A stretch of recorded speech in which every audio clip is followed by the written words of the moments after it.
আল্লাহ কখন কার তকদির পরিবর্তন করে দেয় বলা যায় না। সামান্য একটা কাজও হয়ে যেতে পারে আপনার জীবনের জন্য জান্নাত পাওয়ার মাধ্যম। পৃথিবীর অনেক বড় বড় পাপীদেরকে আল্লাহ মাফ করে দিয়েছেন, এমন রেকর্ডও এবার একটু শুনেন। হযরত মূসা আলাইহিস সালামের যুগে একজন পাপিষ্ঠ, এমন পাপিষ্ঠ ছিল যাকে সমাজ থেকে সবাই বহিষ্কার করে দিয়েছে। যখন তার শরীর দুর্বল হয়ে গিয়েছে, রোগাক্রান্ত হয়ে গিয়েছে, ক্ষমতা শেষ হয়ে গিয়েছে, সবাই তাকে এলাকা থেকে বের করে দিয়েছে। এমন একটা জায়গায় তাকে ফেলে দিয়েছে যেখানে আশেপাশে কেউ।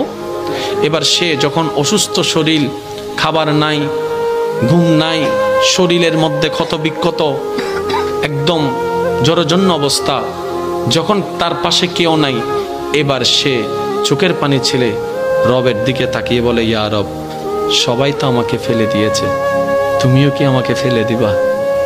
তুমিও কি আমাকে ফেলে